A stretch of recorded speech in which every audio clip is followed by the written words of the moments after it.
नमस्कार।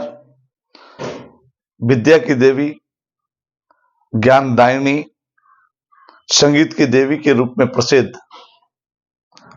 मां सरस्वती के इस अवसर पर मैं मुकेश सर आज उपस्थित हूं सरस्वती का ऐतिहासिक विश्लेषण लेकर के, जिसका हमने नाम दिया है सरस्वती नदी या देवी। हम दोनों पहलुओं पर चर्चा करेंगे, विश्लेषण करेंगे और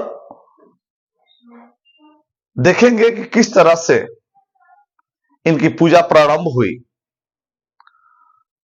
क्या इसका शास्त्रों में वर्णन है। तो सभी पहलुओं पर आज हम प्रकाश डालेंगे। अगर अभी तक आपने मेरे चैनल को सब्सक्राइब नहीं किया तो कृपया सब्सक्राइब करें। तो चलिए, सबसे पहले हम जो धार्मिक पुस्तकों में जो वर्णन है सरस्वती का, उनको विद्यादायिनी, विद्या की देवी, ब्रह्मा की पुत्री एवं ब्रह्मा की पत्नी दोनों दर्जा प्राप्त है। क्या सही है, क्या गलत है, इसका प्रमाण मैं दूंगा। हर साल वसंत पंचमी को, जब वसंत ऋतु का आगाज होता है, उस दिन सरस्वती की पूजा की जाती है। सरस्वती की पूजा का विधान है और इसका ज्यादा वर्णन सरस्वती पुराण में किया गया है। एक कथा के अनुसार ब्रह्मा जी ने अपने कमंडल से जल लिया,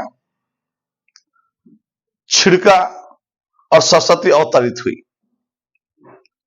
जिसने वीणा बजा करके सारे पृथ्वी को संगीतमय कर दिया, मधुरमय कर दिया। और उसी सरस्वती से ब्रह्मा जी ने शादी कर ली। अर्थात जिस सरस्वती को ब्रह्मा जी ने प्रकट किया, उसी सरस्वती से इन्होंने मंत्रमुग्ध होकर के, उनकी सुंदरता से मोहित होकर के उन्होंने उससे शादी किया। हालांकि कथाओं में यह भी है कि सरस्वती इसके लिए तैयार नहीं थी, वो उनसे बचना चाहती थी, छिपना चाहती थी, लेकिन वे माने नहीं और उनके जिद के आगे वो मजबूर हो गई और शादी की।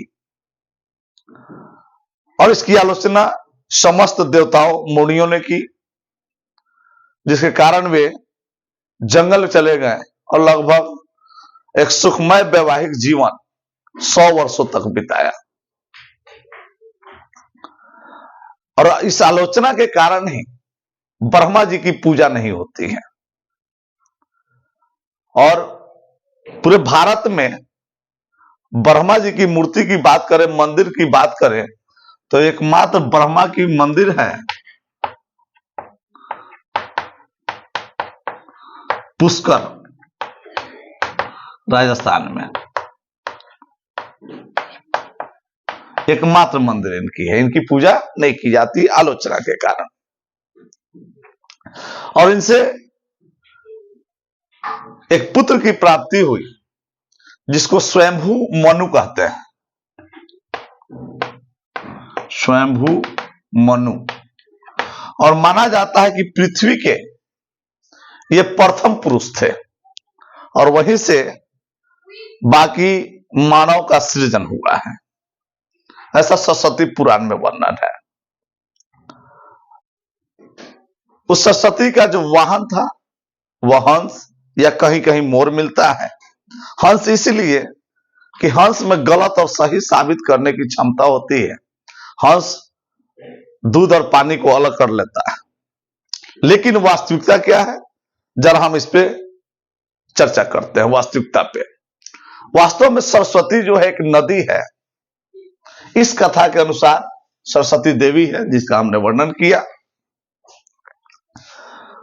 सरस्वती नदी है और इस नदी का संबंध भी कहीं न कहीं शिक्षा से है, हो सकता है, जिसके कारण इसकी पूजा की जाती है। तो सरस्वती नदी सिरमौर से निकलती है और प्रयागराज में जाकर के मिल जाती है, लेकिन यह विलुप्त प्राय नदी आज के डेट में, पहले नहीं था। और इसका वर्णन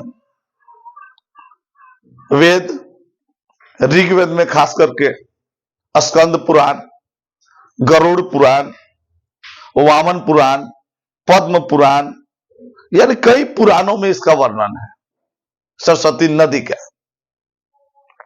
और कहीं कहीं यह भी आता है कि सरस्वती नदी हिमालय से निकलती है और अरब सागर में मिल जाती है। इस पे रिसर्च भी चल रहा है।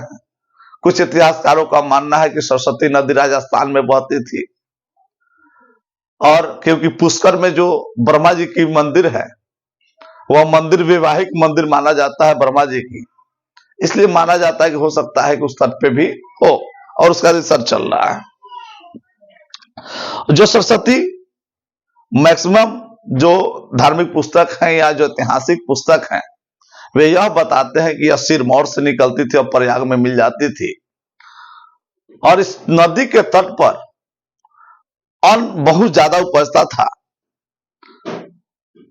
इसलिए इसको अन्नपूर्णा नदी भी कहा गया है, बारामासी कहा गया है, अनुमति कहा गया है, नदी तमा कहा गया है ऋग्वेद, नदी तरना कहा गया है, उदकवती कहा गया है ऋग्वेद में ही। तो कई नामों से जाना गया है। बारामासी इसलिए कि 12 महीने इस नदी में पानी रहते थे,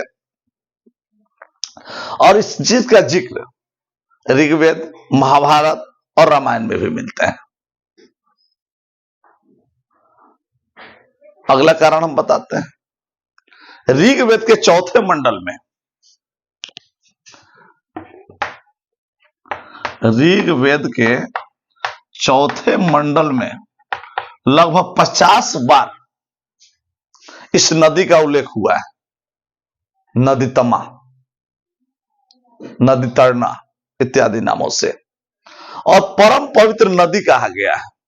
ऐसा इसलिए कहा गया है कि जब आर्यों का आगमन हुआ लगभग 2500 ईसा पूर्व,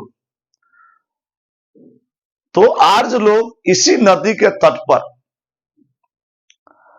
ज्ञान का सृजन किया। उन्होंने वेदों की रचना की और वेदों के ज्ञान का प्रसार किया। उस नदी का जल पी करके ही लोगों ने अपनी बौद्धिक क्षमता का विकास किया, शैक्षिक माहौल बनाया, और कई आश्रम वहां खोले गए जो शिक्षा देने का कार्य होता था। इसीलिए भी सरस्वती को विद्या की नदी मानी गई, ज्ञान की देवी मानी गई।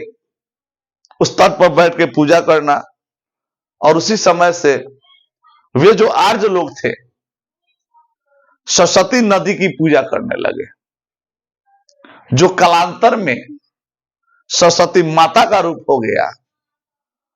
और सरस्वती माता का चित्रण 1896 ईस्वी में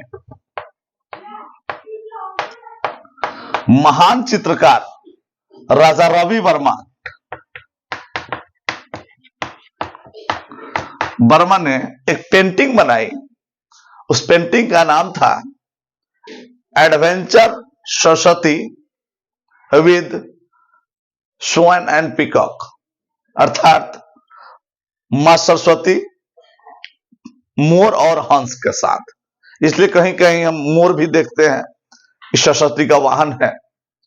तो राजा रवि वर्मन के चित्रण के बाद इनको मूर्ति के रूप में पूजा जाने लगा। उसी नदी की चित्रण इन्होंने किया था। जिस तरह से रविंद्रनाथ टैगोर ने भारत माता का चित्रण किया था, क्योंकि भारत माता, भारत तो नक्शा है और माता का स्वरूप उसमें दिया गया था, तब से आज भी पूजा जाने लगा है। तो यह कारण भी हो सकता है कि राजा रवि वर्मा के द्वारा जो पेंटिंग बनाई थी, उस पेंटिंग के बाद से एक उसका मूर्त रूप दिया गया और पूजा जाने लगा, क्योंकि नदी भी ज्ञान की दायनी थी, वहीं पे ज्ञान की प्राप्ति हुई थी। तो यह कारण भी हो सकता है। इसके अलावा ऋग्वेद में का जो नदी सूक्त है, उस नदी सूक्त में नदी को देवी के रूप में वर्णन किया गया है। इसके अलावा जो वैदिक साहित्य है, उस वैदिक साहित्य में नदी के विलुप्त होने की चर्चा है, और जब कोई चीज विलुप्त हो जाती है तो उसी का चित्रण किया जाता है। यह भी कारण हो सकता है। रामायण में भी सरस्वती नदी का जिक्र है। क्यों? क्योंकि जब राम वनवास पे जाते हैं तो कैकई प्रदेश से भरत को बुलाती है। भरत आगमन में एक नदी पार करते हैं, उसमें सरस्वती नदी ही है, और जिक्र भी सरस्वती नदी का है।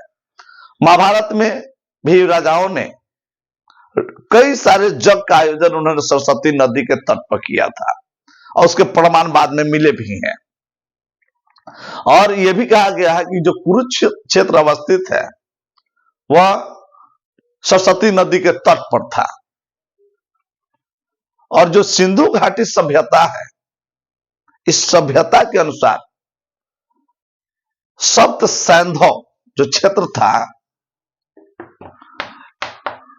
सप्त सैंधव में इसकी रानी कही जाती थी सरस्वती को, सप्त सैंधव नदी की।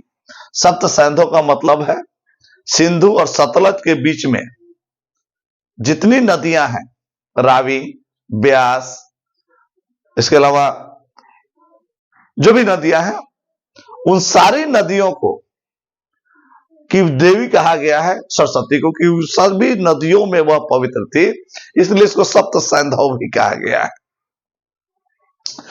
और सिंधु घाटी सभ्यता को सरस्वती सभ्यता भी मिलता है वेदों में। और खास करके जो ऋग वैदिक काल थे, 1500 ईसा पूर्व से लेकर लगभग 700 ईसा पूर्व तक, उसमें इसका ज्यादा जिक्र है। लेकिन उत्तर वैदिक काल में जो 700 ईसा पूर्व से लेकर के 1 ईसा पूर्व तक की जहां चर्चा है, उसमें इस नदी के विलुप्त होने की भी चर्चा है। और विलुप्त होने का कारण जो है, उसके कारण कई। एक है कि हो सकता है कि भूकंप आया, उसमें नदी भूगर्भित हो गई, जो आज बह करके अब जमीन के अंदर ही आकर के प्रयाग में मिलती है। कहीं कहीं यह भी आता है कि कुछ ऐसा हुआ कि जो जमीन का तल था वह ऊपर उठा, और सरस्वती नदी जाकर के जमुना नदी में समा गई। उस प्रकार भी अगर प्रयाग में देखें तो सरस्वती जमुना के साथ अगर आती है और गंगा से मिलती है, तो त्रिवेणी संगम पर जहां महाकुंभ का आयोजन होता है। और मैक्सिमम जो साहित्य हैं वह यह दर्शाते हैं कि इस नदी के तट पर योग, अध्यात्म, चेतना और शास्त्रों की विरासत प्राप्त हुई। यानी जो लोग उस तट पे हुए, उनको विरासत में ये सारी चीजें मिली हैं। और सबसे पहले जो सभ्यता है इसी तट पे बसे थे, इसलिए सिंधु घाटी सभ्यता को सरस्वती सभ्यता भी के नाम से भी जानते हैं। और लगभग इसके लुप्त होने की जो चर्चा है वह ऋग्वैदिक काल की समाप्ति के आसपास माना जाता है। तो 2 प्रमाण हमने देखे, एक ब्रह्मा की पुत्री और पत्नी के रूप में कि सरस्वती की पूजा की जाती है। तो ये जो है ज्यादा ठोस और प्रमाणित मालूम नहीं होते हैं, लेकिन जो ये सभ्यता और इतिहास से जुड़े हुए तथ्य हैं, वेदों से जुड़े हुए तथ्य हैं, क्योंकि किसी में सरस्वती देवी के रूप में किसी महिला या किसी देवी का विशेष वर्णन नहीं मिलता है, तो कहीं ना कहीं वह काल्पनिक साबित होती है। लेकिन वास्तविक रूप से अगर हम देखें तो यह साबित होता है कि सरस्वती जो है वह एक नदी रही है, और वह नदी जो जिस तट पर लोगों ने ज्ञान अर्जन किया, ज्ञान देने का कार्य किया, वेदों की रचना हुई, और वहां से प्रसार हुआ, और जल उपयोग लाने के लिए वह सरस्वती नदी पवित्र नदी माना जाता था। दूसरा यह भी प्रमाण आता है कि सरस्वती का जो तट था वह अनुपजाऊ तट था, तो निश्चित है जो पहली सभ्यता बसेगी उसी तट पे बसेगी जहां पे भोजन का प्रबंध हो, रहने का प्रबंध हो और पानी पीने का प्रबंध हो। तो निश्चित ही जिस सरस्वती की हम चर्चा करते हैं वह सरस्वती नदी ही है, जिसको 1896 ईस्वी में राजा रवि वर्मा के द्वारा एक चित्रण किया गया, पेंटिंग बनाई गई और उसको मूर्त रूप देने के बाद उस सरस्वती की हम पूजा करते हैं। क्योंकि जो इनकी वाहन है, उस वाहन भी, उसका संबंध भी कहीं ना कहीं जल से है, क्योंकि हंस पानी में रहते हैं, तो वहीं से यह लिया गया है। और विद्या, ज्ञान वहीं से ग्रहण हुआ है। विद्या में वो सारी चीजें शामिल होती है, जिससे संगीत की विद्या हो, लेखन कला हो, तो सभी चीजें कहीं ना कहीं वह सरस्वती नदी से ही जुड़ी हुई मालूम पड़ती है। अब आपने यह संपूर्ण विश्लेषण देखा और इस विश्लेषण में आप यह डिसाइड करेंगे कि यह कहां तक तथ्य सही है या गलत है, हमें कमेंट करके जरूर बताएंगे। तब तक के लिए धन्यवाद। फिर अगले किसी अन्य वीडियो में मिलते हैं अन्य टॉपिक के साथ में।